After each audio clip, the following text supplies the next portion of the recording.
Aqui é Guilherme Lippert no LinkedIn e a minha expectativa para esse episódio é conseguir construir a minha estrutura de ABM na V4. Vamos ver se eles vão me ajudar com isso. Aqui é Denner Lippert no LinkedIn e a minha expectativa para esse episódio é tirar mais ROI do nosso time de outbound. Aqui é Sandro Carçava no LinkedIn e a minha expectativa é conversar um pouquinho mais como a gente pode ajudar vocês a atingirem as expectativas de vocês. Boa. Aqui é Denis Rocha do LinkedIn e no LinkedIn e a minha expectativa é falar um pouquinho com especialistas em vendas sobre o futuro das vendas, especialmente B2B, quais são as tendências, o que está vindo por aí. Boa!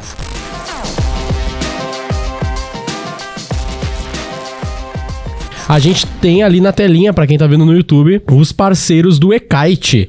A gente tem um novo patrocinador aí por um período, vamos ver se eles vão renovar, se vai dar ROI, né? Que é o que importa aqui.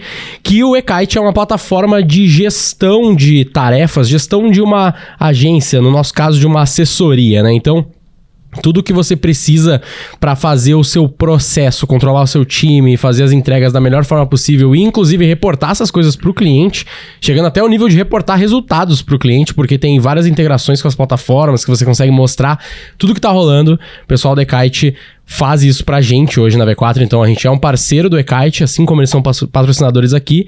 Tem unidades da V4 que já usam há mais de 3 anos. Todas as unidades usam hoje, né, o eKite. Hoje todas as unidades usam e vai ter aí uma condiçãozinha especial se você quiser conhecer e depois assinar o eKite. Se eu não me engano, tem trial, eu acredito. Trial. E aí é só entrar ali no link da descrição, você vai ter 20% na sua assinatura, 20% de desconto fornecido aí pelo pessoal do eKite. Para gerenciar times de marketing ou quem trabalha prestando serviço de marketing, tem que dar uma olhada no eKite, uma das melhores soluções aí do mercado para gestão de times de marketing, seja para prestador de serviço ou para o seu próprio time. Muito bom, that's it. Sejam muito bem-vindos a mais um Roy Hunters Podcast. Vamos manter aí essa abertura de sempre. Hoje a gente vai falar um pouquinho mais de LinkedIn, como você já deve ter visto aí no título. A gente tá aqui com o Sandro e com o Denis, que dessa vez é o Denis mesmo, né? O Denner todo mundo chama de Denis. É verdade, mas agora a gente tem um Denis de verdade na mesa. E, pô, a Denner é nome de craque também, né? Denner é nome de craque. Segundo meu pai, Então sejam muito bem-vindos aí, obrigado pela presença. Se puderem se apresentar brevemente aí pro público. Obrigado pelo convite, eu sou o Sandro, eu lidero a área de LinkedIn Sales Solutions para a América Latina. E é um prazer estar aqui com vocês. Boa. Conversar um pouquinho mais. Boa. Os nossos Roy Hunters aí com certeza tem várias dúvidas de como é que tirar ROI de LinkedIn, né? Exatamente. Vamos falar disso. Eu sou o Denis Rocha, eu lidero a área de grandes contas, trabalho no time do Sandro. Grandes contas na área de Sales Solutions no LinkedIn, a América Latina também. A gente cuida de toda a região do México para baixo. Principalmente focado em grandes contas, mostrando ROI para elas. A gente vai falar um pouco disso. Eu tenho aí 20 anos de experiência em vendas, adoro esse assunto. Podemos falar à vontade. Muito bom. Ô Sandro, eu sempre faço uma piada nas minhas palestras, que eu mostro um case meu do LinkedIn lá de conteúdo, e eu falo que eu não tive ROI porque só tem profissional de RH desempregado no LinkedIn. O que vocês me dizem aí, pô? Tô muito errado ou o quê? Eu vou falar que, de uma certa forma, sim. Né, a gente tem uma quantidade enorme de decisores dentro do LinkedIn. Né? Quando olha, a plataforma hoje tem 950 milhões de usuários no mundo todo. O Brasil tem 65 milhões de usuários. Caramba! O Brasil é o terceiro maior país. E a América Latina como um todo, a gente tem em torno de 150 milhões. Então o Brasil representa hoje 40% do total da América Latina. Então, com certeza, tem mais pessoas do que RH e desempregado. Se você para pensar, 65 milhões de usuários, uma população economicamente ativa do Brasil de 100 e poucos milhões... uma boa parte, né? A grande parcela, e eu falo que com certeza 100% de quem está na área de gestão, porque na população economicamente ativa você tem muita gente que não tem interesse de ter perfil do LinkedIn, porque está em posições no mercado de trabalho que não faz sentido. Mas a galera de gestão, né, dessa parte do blue collar, né? Desculpa, do white collar. Tá todo mundo lá. Então, mudou muito, viu, Danny? Acho que não era uma percepção, né, Sandro? Equivocada poucos anos atrás. Sim. O LinkedIn surgiu como um grande currículo online.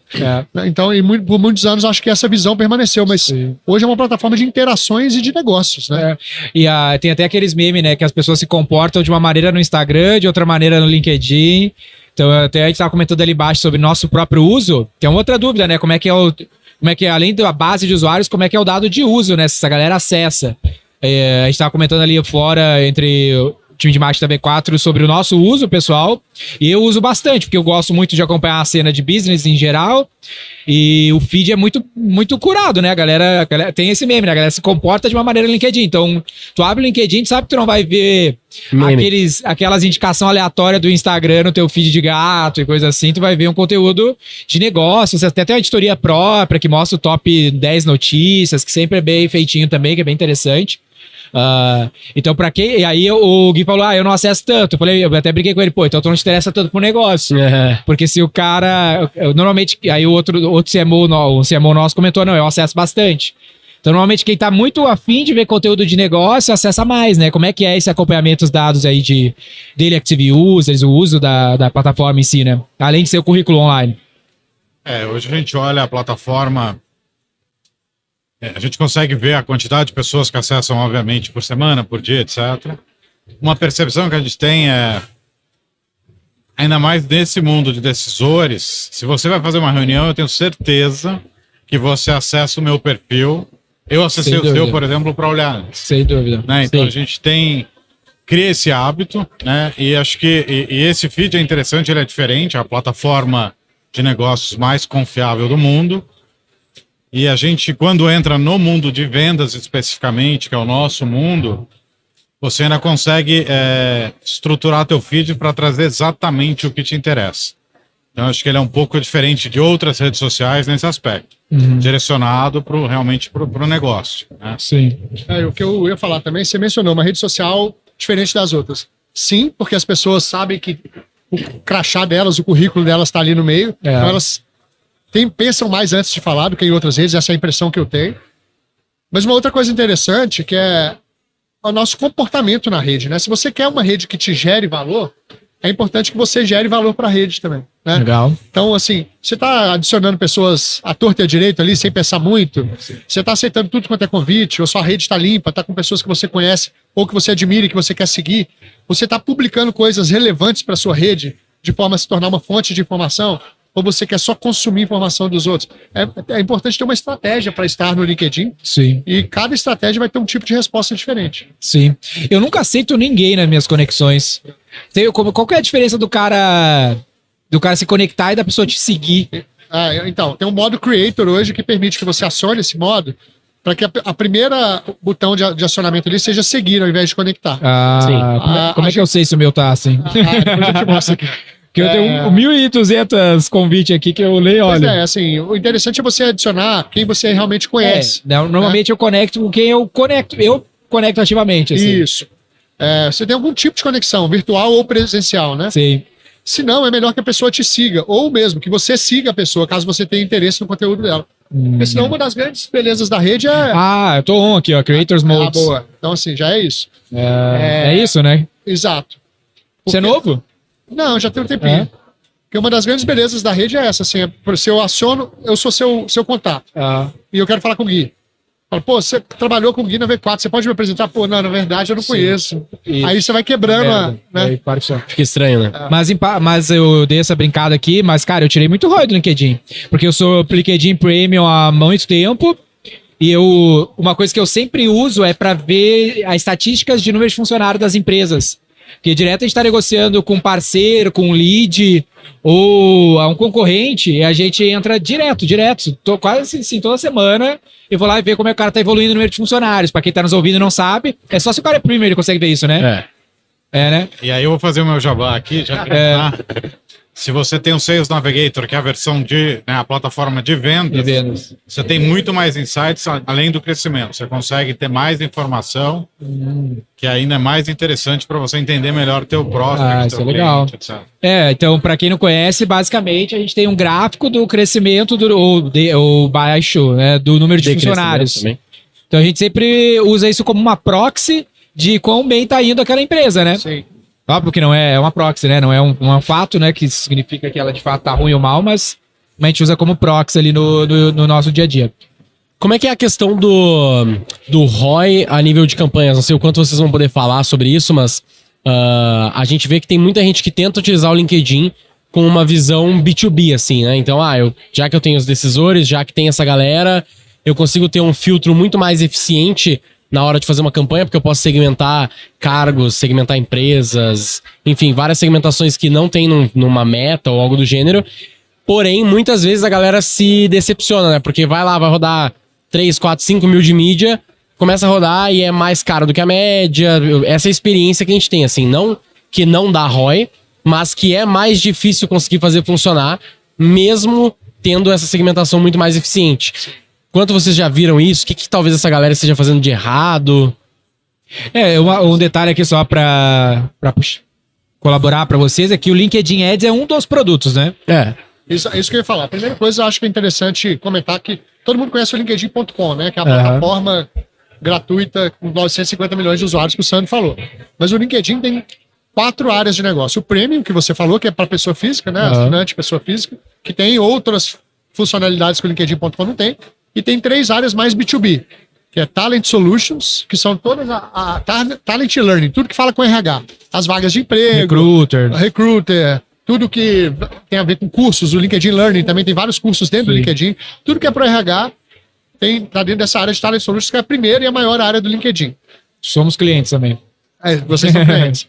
Depois vem 2 outras áreas, que são Marketing Solutions, você falou do Ads, e Sales Solutions, que é a área que a gente representa, né?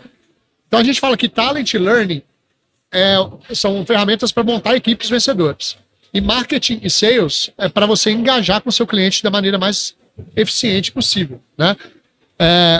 Marketing, não saberia te trazer dados específicos de ROI, porque é uma área diferente da nossa. Depois, inclusive, recomendamos falar com o pessoal de Marketing Solutions também, porque a plataforma está cada dia mais evoluindo. Em Sales Solutions, a gente pode aprofundar nisso daqui a pouco, a gente tem maneiras claras de medir ROI. Mas uma coisa interessante, Gui, é que a gente tem visto um abismo gigante entre as áreas de marketing e vendas. Eu acho que é onde a V4 tenta juntar, né? Sim. E é impressionante como as empresas ainda têm essas áreas muito separadas, né? Então, direto a gente chama o pessoal de Marketing Solutions para ir junto num determinado cliente e percebe alguma coisa assim, ó, a área de marketing está mirando num determinado número de clientes, a área de vendas está olhando para outro. Outro dia a gente fez isso para um cliente, na área de meios de pagamento, a interseção entre as duas áreas deu 1%. Caramba. Então assim, por que não dá ROI? Muito porque desalinhado. marketing está tirando para um lado, vendas para o outro, né? E a hora que você vê no final do funil ali, veio pouca coisa, né? Bom. Então, é muito importante que essas duas áreas caminhem juntas para que a campanha feita no LinkedIn seja direcionada para o mesmo canhão que vai alimentar o funil de vendas e aí sim usar soluções de vendas para chegar no número que você espera. E aí, acho que dentro disso tem um dado que é bem interessante, que é do Gartner, que quando você consegue fazer esse alinhamento marketing e vendas, você tem um resultado 3 vezes melhor em seu target de aquisição de cliente do que se as áreas estiverem desalinhadas. Legal. Que é muito esse ponto de você encontrar essa intersecção e ampliar. Né? Então você tem um resultado em aquisição de cliente que é bem impactante. Um dos nossos co-hosts aqui no Roy Hunters, que não está aqui hoje, que é o Ricardo Domingues, que ele é CRO da XP. É um dos co-hosts que participa com a gente, que conduz o podcast. A área dele é a área de revenue, é uma área que a gente tem falado bastante aqui no Roy Hunters, que é uma área que tenta integrar, né, CS, vendas e marketing, literalmente para conseguir corrigir esse problema que vocês estão falando, né? Mas junto a isso, tem um público, um tipo de negócio que tem mais benefício com a solução de vendas de vocês? Imagino que sim, né? Sim, vou falar assim. Porque hoje eu vejo, tipo assim, anúncio do G4 aparece para mim, que é um dos nossos co-hosts aqui também, e anúncio da Volkswagen, sabe? Sei lá, da BMW, que é um mais B2C e outro super B2B. A nossa área específica ela é muito voltada para a parte de B2B. Né? Quando você fala nas soluções de vendas, elas são focadas em B2B. E aí, obviamente, você tem alguns clientes, né? Às vezes, por exemplo, um banco de investimento, alguém que procura um perfil muito específico e muito elevado, e que aí não é um volume, né, e sim um perfil específico. Imagina um private banking. Tá. Então aí o B2C tem um fit. Mas em geral, dentro das áreas de soluções de vendas, ele é B2B. Tá. Quando você passa para marketing, aí já é um pouco diferente. Porque aí você tem as opções de ser B2B ou B2C, né? Como você falou, eu recebo tanto uma propaganda específica pensando como eu, empresa, cliente, ou eu, pessoa física, consumidor. Né? Então aí é muito... A gente fala aqui, vê se faz sentido, então. A gente sempre fala que muitos dos exemplos de marketing que a gente vê no mercado são para empresas de alto addressable marketing, vendem para muita gente. Agora, muita gente escuta aqui o Roy Hunters ou tá procurando conteúdo e fala, cara, mas eu quero vender para uma empresa muito específica, para um super enterprise, que seria para uma linha mais do ABM, né? Do Account Based Marketing.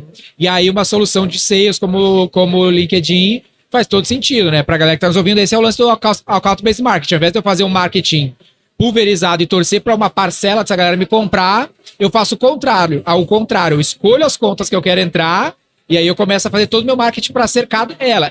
Dentre as opções de como eu vou chegar lá, o LinkedIn com certeza eu vou encontrar as pessoas dessa empresa. Inclusive, eu até fazer um convite para os ouvintes, para o público de vocês, seguir o LinkedIn Marketing Solutions, LinkedIn Sales Solutions no próprio LinkedIn. Legal. E direto tem eventos gratuitos. Semana passada teve um sobre Account Based Marketing. Que legal, pô. Legal. Devia ter ido. Pois é. Não, e online, gratuito. Então, assim, para você aprender a fazer Account Based Marketing usando o LinkedIn ou outras ferramentas, né? Legal.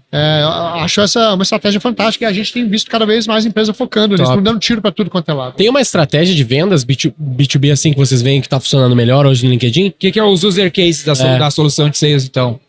Na verdade, a gente tem um conceito próprio que chama Deep Sales, Legal. né, que é um entendimento de como é que você transforma seu time de vendas em um time de alta performance. Então, a gente foi entender o que um vendedor de alta performance faz, e um vendedor de alta performance, ele, em média, tem um resultado de 150% do target dele, né?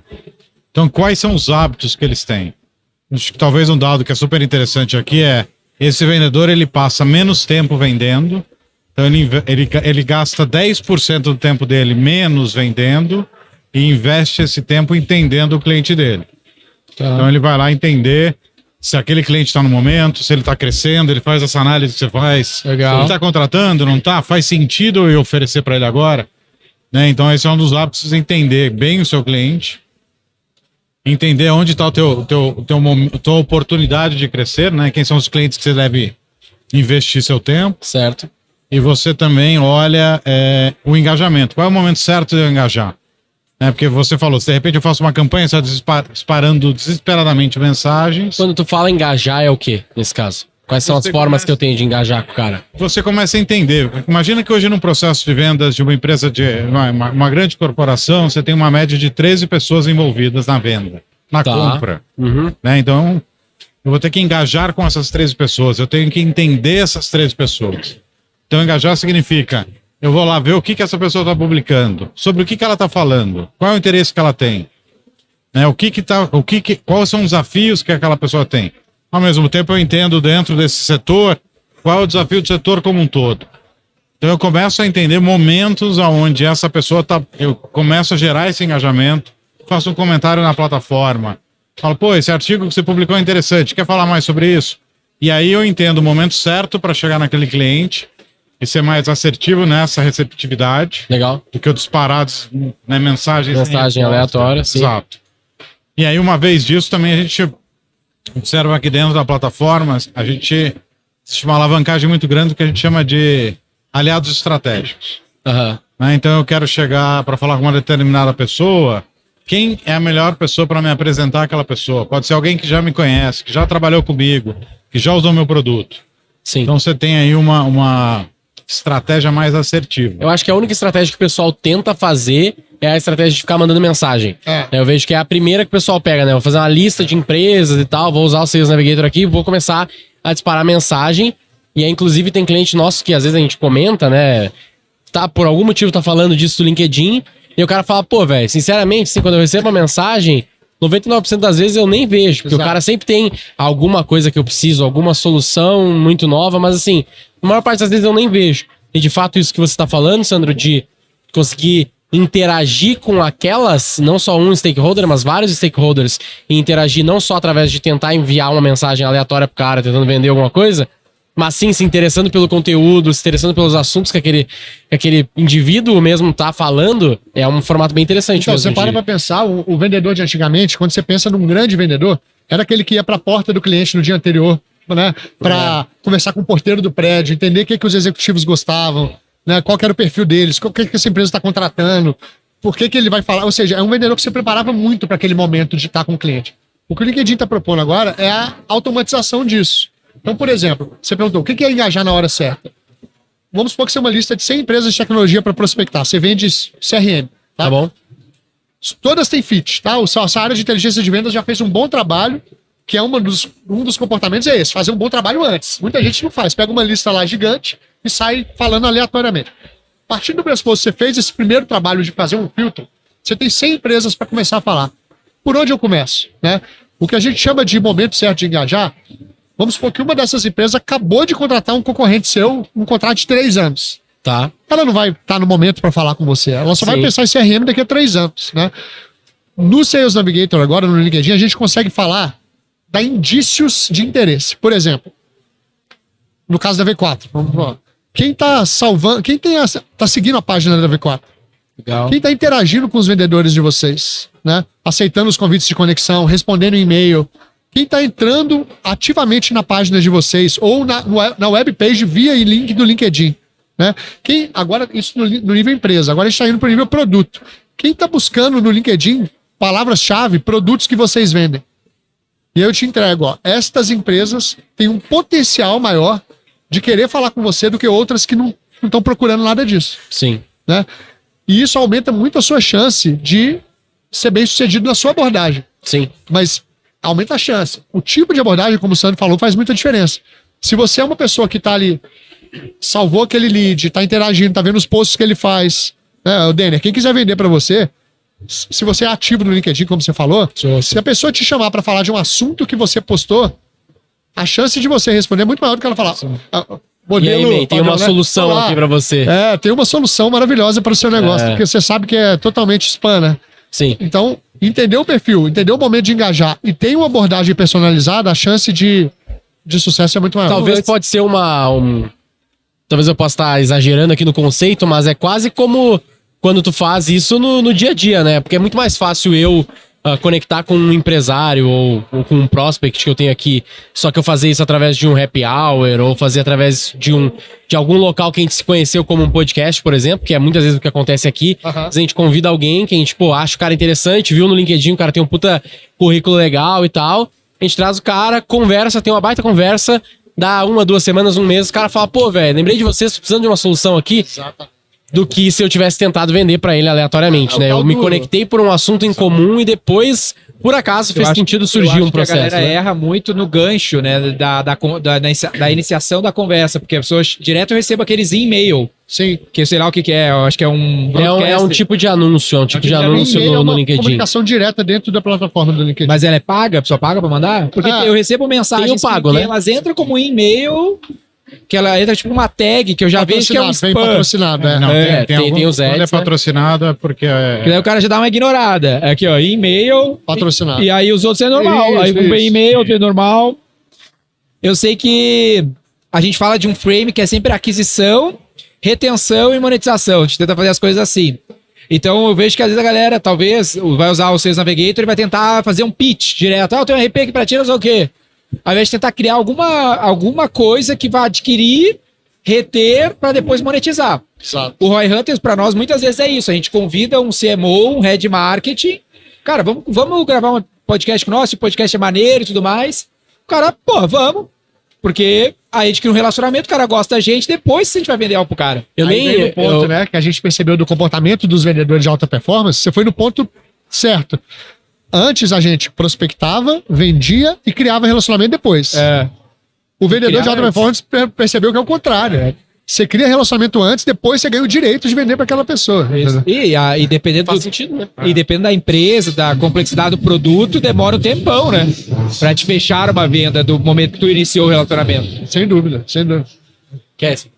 Não, segue, pode seguir. Entrou um barulho aqui. Barulho, Falando nisso, turma, a gente tá com esse efeito sonoro no fundo, porque a gente tá aqui no Digitalks Growth Conference, São Paulo Expo. Então a gente tá aqui com o Sandro e com o Denis, porque eles estão num painel aqui palestrando junto com a turma e a gente aproveitou aqui pra gravar uns episódios mais uma vez aqui. Exato, igual a gente gravou da outra vez, né? Com o Aaron Ross, Chanelis. Acho que foi só esses dois que a gente gravou. Teve mais um, teve o do Analytics também na época lá, né? Teve do Medical... Não foi do Medical Boss? Que a gente gravou? A gente gravou normal no estúdio. É? Eu acho que sim. Ah, eu acho que foi mesmo. Enfim, mas teve episódios que a gente gravou no ano Acho que foi só passado os aqui dois. também. É. E tudo isso que tu explicou, Denis, ele tem relação com o Deep Sales? O que é o tal do Deep Sales que tá na tua camiseta aí? Isso. O Deep Sales é esse conceito muito baseado no Deep Learning, né? No Machine Learning, que é usar o aprendizado de máquina e a inteligência artificial para trazer comportamentos que hoje só os vendedores de alta performance têm. Tem uma curva aqui de uma pesquisa do LinkedIn que a gente mostra que normalmente a empresa, vocês vão talvez se reconhecer nisso, a empresa sabe que tem 10% ali que performam muito mais que o resto. E ela acaba investindo mais nesses 10%. Porque sabe, pô, esse Sim. cara é ponta firme, eu vou investir mais e mais nele. Só que tem um dado nosso que mostra que se você investir na média ali, no vendedor médio, que é a grande maioria da... Sabe aquela curva? Sim. Low performance, média, high performance, né? A média é a grande maioria. Se você investe nessa galera para empurrar a performance deles 5% para frente, você impacta em 70% o resultado do seu negócio. Porque você tá, ao invés de São investir... mais, né? São Tipo mais. cauda longa mesmo. Exatamente. Então, o Deep Sales, ele quer trazer esse comportamento dos high performers para toda a organização, usando inteligência artificial, big data, etc. Né? Então, a gente usa toda essa grande plataforma de dados que é o LinkedIn, não só de usuários e empresas, mas principalmente da interação entre eles, como eu falei para vocês. A gente conhece todas essas interações, obviamente, com todas as proteções de dados e tudo mais, mas a gente sabe quem está falando com quem, a gente sabe quem curte a sua página, a gente sabe quem está interessado no seu produto, né? E com isso é uma coisa que os high performers naturalmente fazem. Ele, como o Sandro falou, gastam menos tempo vendendo e mais tempo pesquisando. A imensa maioria, vamos ser realistas, tem preguiça disso. A imensa maioria entra na reunião ou entra na página da empresa que ele vai fazer uma reunião 10 minutos antes só para ver do que se trata. Sim. Verdade. Então, o que a gente Pra não quer... chegar totalmente verde. Exatamente. Aí, às vezes chega ainda, né? É. Mas lá na V4 a gente trabalha com aquela divisão do trabalho do BDR que só faz a prospecção, Certo? consegue levantar a mão do cliente e ele joga para um closer. Ele não faz a reunião do lead que ele conseguiu levantar a mão. Aham. Vocês veem isso como uma boa prática ou não? Ainda é, né? A prática mais comum. É, a prática mais comum. A gente vê uma necessidade do próprio mercado de você começar a mudar esse modelo. Né, você hoje, o closer, como você disse, a gente entende que cada vez mais ele também tem que estar envolvido no processo de prospecção. Porque ele tem que entender o cliente para fechar de uma forma mais efetiva. Você falou, eu vou trazer o engajamento antes, criar esse relacionamento. Aí eu tenho a reunião, tem um fechamento que, em média, a gente observa na plataforma, tem um ticket 46% maior do que o normal. Legal. E você entra num ciclo de upsell e cross-sell.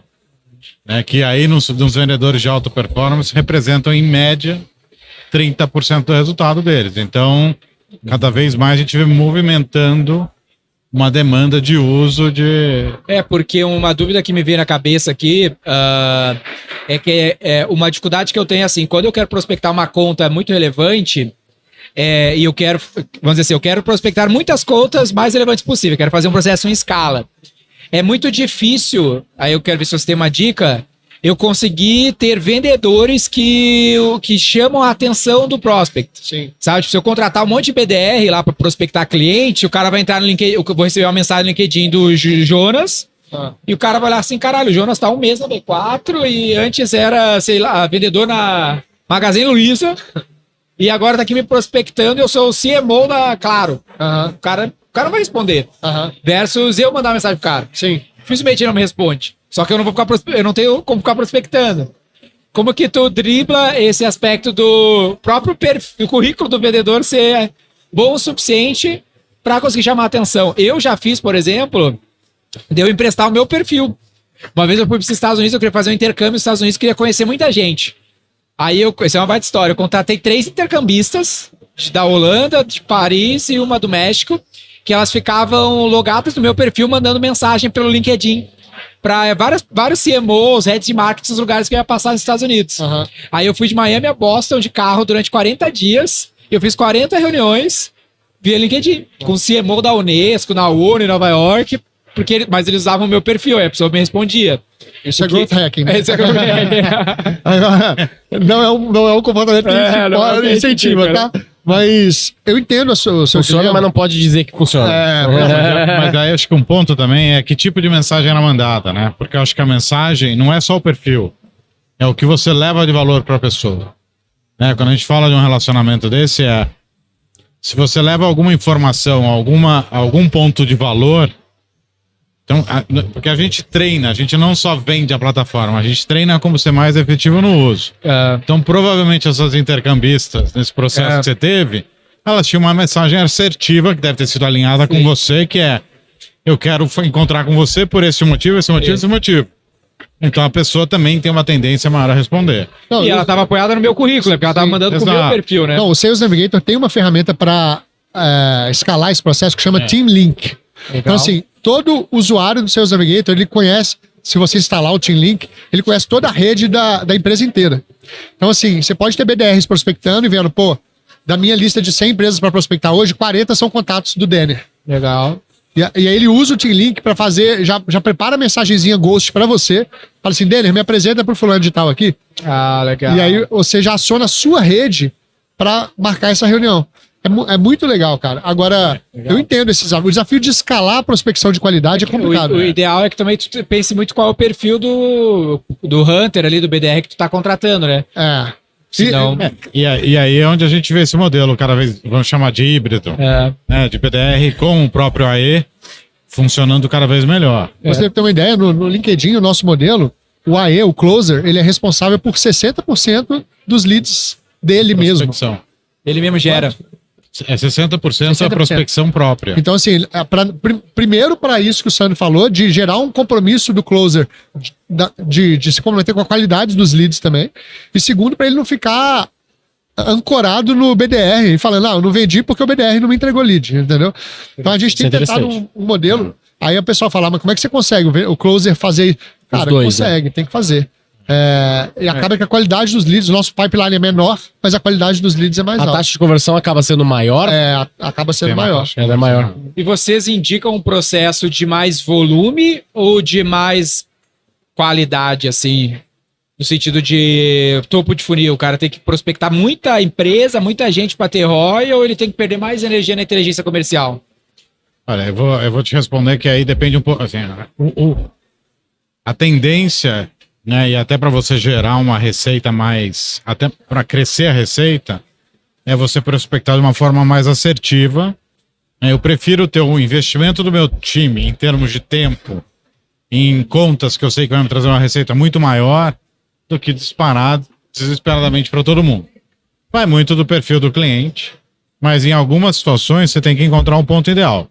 Um pouco de volume também é importante, né? Mas a gente entende que cada vez mais... Existe um equilíbrio, um ponto médio. Mas cada vez mais a prospecção de alta qualidade, ela faz diferença. É o que você falou. A pessoa tem uma tendência a conversar com você muito maior do que com o BDR. Né? Então faz sentido encontrar esse momento de intersecção aí, onde você tem um volume melhor do lead. E vem muito, de novo, a relação marketing-vendas, né? Talvez direcionar um canhão de marketing para um universo maior, para que você possa chegar em vendas já num funil muito mais assertivo. O Rodrigo Pinto, que estava com você ali no painel agora, que está VP de vendas da Oracle, ele iniciou esse movimento lá na RD, eu lembro, há tempos atrás, de mudar o canhão e fazer vendas e marketing olharem para a mesma direção. Porque muitas empresas ainda não têm isso, gente. Ainda, né, o que é o lead qualificado para o marketing? O que é o lead qualificado para vendas? Toda empresa que eu passei tinha essa discussão, né? Sim. O marketing, mas eu te entreguei 100 leads qualificados. Não, pô, mas para mim não era qualificado. Então, também o que interessa o marketing entregar 100 leads qualificados? Para que isso serve? Né? Sim. O que interessa é a receita que vem lá no final, né? Então, como que a gente pode direcionar os dois para a mesma direção, o marketing olhando de maneira mais ampla, e agora o marketing até entrando em ABM de maneira mais afunilada, para entregar uma coisa mais certeira. Nos nossos casos lá, a gente vê até um alinhamento de marketing e vendas, mas um desalinhamento talvez entre o outbound e o inbound. Tá. Entendeu? Então, tipo, no caso da V4 lá, a gente tem 60 pessoas no nosso time comercial, mas são 50 de inbound, que recebem receptivo. Aí tem uns 10 de outbound só. Aí eles trabalham meio desintegrados mesmo. Difícil demais de escalar o outbound, né? A gente não... Bem difícil. Eu sei, o Aaron Ross tá aí, acabei de cumprimentá-lo. Eu trabalhava na HSM e a gente publicou o livro dele no Brasil, 2016. E o modelo dele funciona e funcionou bem por muitos anos. É. Mas a minha percepção é que tá na hora de dar uma revisitada nesse modelo, né? Porque primeiro que tá todo mundo fazendo a mesma coisa. Aham. Então, é isso que você falou. Todo dia a gente recebe e-mail igualzinho, ou e-mail Aham. igualzinho, com a mesma estrutura. Aí aquela estrutura de follow-up. Você não respondeu meu último e-mail. Estou com saudade. Nossa, eu recebo muito isso nos pois é. e-mails mesmo. Que é o modelo do Receita Previsível, né? De um outbound que funciona. E funcionou por muito tempo. Mas como que a gente pode revisitar esse outbound agora? Sim. E a gente acredita muito que é nesse modelo de criar relacionamento primeiro, de criar valor antes de tentar capturar valor, né? É que é um trabalho muito complexo também a nível de volume, né? No sentido de que pra tu conseguir, tipo, a skill que o cara precisa ter pra poder gerar valor pro empresário, ele tem que ter uma skill social muito boa também, ter Então, talvez não seja conectar BDR, bons né? pontos. Não necessariamente ser um BDR. Eu vejo que pra IBM isso faz muito sentido, do próprio closer, o cara que vai fechar a conta já tá fazendo essa prospecção, se conectando, até porque geralmente no IBM a gente vai estar falando de ter um volume menor de contas, né? Ele vai estar pra uma lista desse tipo aí mesmo, de 50, 100, 200 clientes no máximo ali que ele vai estar trabalhando, do que no caso de um outbound nosso lá, que a gente tá mirando pra milhares de empresas, que é mais complexo, sabe? Sim. O foda do IBM, E o ticket médio é muito menor o também. foda do Hunter IBM é o cara ficar na ansiedade de estar fechando o deal. Como Sim. são deals que demoram e são valores maiores, e o cara não vê, A previsibilidade é muito mais complexa, né, de ter. como é que tu lida com essa ansiedade? Não tá fechando, parece que não tá dando ROI. Parece que o cara não tá fazendo Curto nada, prazo. né? Exato. Claro que você tem que medir o input, mas enfim. Não, mas aí são clientes diferentes, né? Então também tem um entendimento de quem tá o líder de venda entende isso. Por exemplo, eu sei que o meu ciclo de vendas é X versus o ciclo de venda de um outro produto ou serviço, que pode ser muito menor, ou inclusive maior, depende da complexidade, do valor, etc. Eu acho que parte da gestão desse momento do BDR ou do próprio, né, closer que seja, é também ter uma sequência de eventos muito clara. Né? Então, o que eu tenho que fazer dentro desse meu ciclo de vendas para que dê certo naquele período? E aí você também tem que ajustar as metas, cotas e tudo isso dentro do negócio que você tem.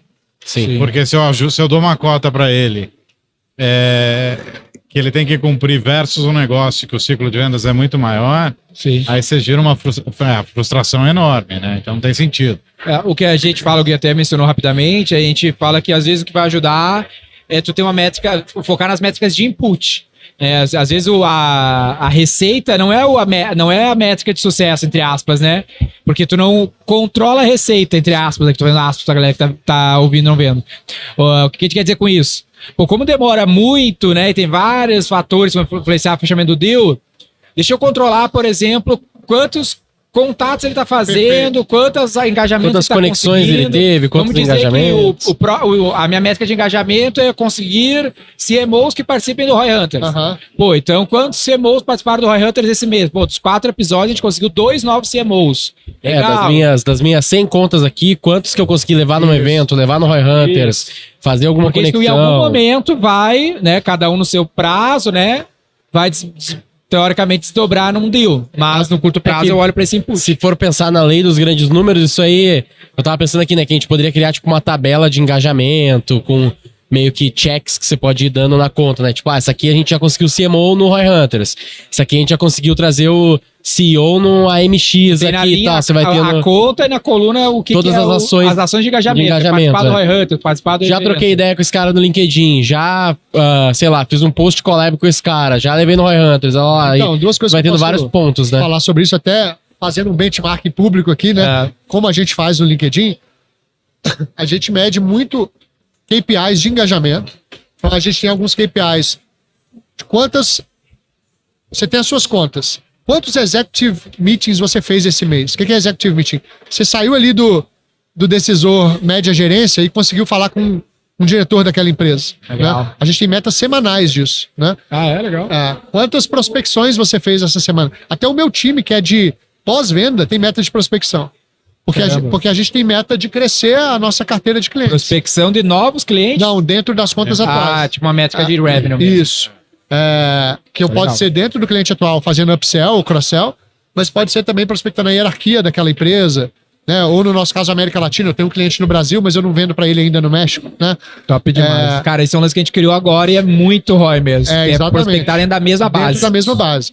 Então, a gente tem essas métricas que a gente faz parte da nossa reunião de venda semanal. Exatamente isso. Você falou uma coisa maravilhosa. O revenue eu não controlo. Eu não forço o cliente a Ele é assinar o o contrato. output, não é o input. Exato. É. Agora, o input eu controlo, né? Quem fala isso é o livro da Amazon, Work Backwards. Ele legal. fala revenue é output, tu não controla a receita, tu controla os inputs. É igual o ROI, né, velho? Não tem como se mexer no ROI de alguma coisa. Você vai mexer em várias outras coisas que movimentam o ROI lá na é o frente. input que vai mais impactar no output. Exato. Exatamente. É entender quantos inputs e quais inputs vão impactar o output. Vai impactar mais ou menos. E aí, outra coisa, né? A gente também tem um planejamento que a gente faz todo o início de ano. Nosso ano fiscal é de julho a junho. Então, a gente tá no primeiro quarter do ano. Todo em julho, a gente faz um planejamento, a gente chama de Territory Account Planning, muito certinho, metodológico. Como é que é o nome? Desculpa. Territory and Account Planning. Que as pessoas vão direto para as contas e esquecem de planejar o território. Se você recebeu 1.000 contas para prospectar, cara, se você sair atirando ali, a chance de sucesso é muito pequena. Então a gente tem uma matriz que a gente divide as contas em estratégicas, emergentes, principais ou transacionais. Tá? Legal. Com base em duas variáveis, duas dimensões, dois eixos, que aí eu não vou falar porque é muito interno.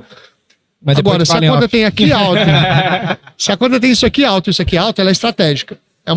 E aí são... Isso tu inclui contas novas e ativas ou... No meu caso, só ativas, né? Que eu só lido com empresas ativas na base. Mas no caso dos closers, eles incluem empresas novas. Legal. Então, ela tem um potencial alto disso, ela é estratégica. Aí tem uma lista de tarefas para as contas estratégicas. Dependendo do quadrante que cai, muda a cadência. Exatamente. Então, por exemplo, é o que você falou. No caso das estratégicas, convidar para um podcast e conseguir, ou convidar para um evento interno nosso e levar, é um sucesso. Agora, se ela for quadrante inferior esquerdo, eu não vou convidar podcast, porque não é estratégico. Exato. Esse quadrante inferior esquerdo, eu vou deixar meio que... Eu vou mandar uns lembretezinhos de vez em quando. Se ela vier voluntariamente, ótimo. Se não, eu vou gerenciando ali. Porque as pessoas tendem a tratar as contas transacionais com a mesma energia que elas tratam as estratégicas. Né? Legal. E as emergentes são as contas, por exemplo, que tem um grande potencial, mas ainda tem um contrato pequeno com a gente. Que já tá na base. Já tá na base. Né? A gente chama de pré-X na V4 lá, que X é o nosso cliente top. Isso. Que é o estratégico, e o pré-X é que ele pode ser X, mas ainda não é. Exato. E agora tem um contrato pequenininho ainda. Isso, é a venda, entre aspas, mais barata que existe. Porque você já tá lá dentro. Já tá. Sim. É mais fácil eu vender um produto que eu tenho para um cliente que eu já tenho. Esse é o low hang fruits. Exato. Que eu já tenho uma relação com esse cara, ele já tá engajado, né? Perfeito. Ele já me conhece. As principais, ou core, que a gente chama, são contas que são grandes Titanics na vida. Titanic não, porque ele afundou. Transatlânticos, assim, que estão navegando bem e não tem muito para onde crescer ali, mas se você perder, ferrou, entendeu? Se der churn, vai atrapalhar o seu... Essa é Tem que core. ter uma atenção. Essa é core. Puta, faz muito sentido, né? Faz sentido pra Já caralho. visualizei várias, nossa, encaixando nisso aí. Não, total. Então, para cada quadrante, tem que ter uma estratégia. Não dá para você tratar todos com a mesma estratégia. Sim, com certeza. E vocês têm times que trabalham em cada uma dessas ou os caras acabam também trabalhando em múltiplos quadrantes ao mesmo tempo? Cada um tem a sua carteira. A sua carteira tem seus quadrantes. A carteira tem a divisão, mas não necessariamente tem pessoas por divisão. Isso, exatamente. Entendi. E aí a pessoa tem que fazer esse planejamento, revisitar esse planejamento. O quadrante é a ferramenta do indivíduo trabalhar a sua carteira. Isso, Sim, exato. É a ferramenta. Exatamente. Não é a muito organização legal. da empresa. Sim. Muito foda, fudido. Muito Pô, eu legal. tenho 1 milhão de dúvidas, acho que a gente tem que marcar um outro lá no LinkedIn presencial, Gui. Vamos fazer um na próxima e aí a gente pode trazer também a galera da parte de marketing, né? Mídia Pra falar também. um pouco disso pra mídia e tal, que o pessoal sempre tem Tem essas muita dúvidas. coisa em comum, apesar de vocês serem azul e a gente ser vermelho. Eu consegui trocar aqui as cores pro vermelho já. A gente tem um estúdio lá, vamos fazer lá Vamos, também. Pô, legal pra caramba, vamos fazer sim. E a Aqui galera em que tá São nos Paulo ouvindo também aqui quiser saber mais, como é que faz pra falar com a turma aí? Conhecer essas soluções especificamente. Eles podem se conectar com a gente no LinkedIn, obviamente. Olha aí. E a gente vai ter o maior prazer em responder e conversar mais. Boa, os Denis nomes. Rocha, eu tô no LinkedIn como Denis Rocha. E-mail derocha@linkedin.com. É Sandro Carçava e o e-mail é scarçava@linkedin.com. Então, se a galera precisar de ajuda pra fazer mais vendas através do LinkedIn, é com vocês que eles falam. É isso, Com o né? maior prazer. Boa, perfeito. E pra galera que tá nos assistindo aqui, ó, no YouTube, a gente tem, eu sempre falo isso pros convidados, que a gente tem uma galera que assiste no YouTube e, tipo assim, o cara fica lá assistindo. direto. Não necessariamente ele botou aqui pra ouvir, sabe? Não, o cara tá lá assistindo. Dizem eles que Segunda fazem tela, a galera usa muito isso. Então, segunda pô, obrigado aí pela sua presença. Deixa aí a stack completa de compartilhamento, like, comentário. Comenta aqui embaixo o nome do Roy Hunters. Lembra disso, que isso aí ajuda bastante a gente.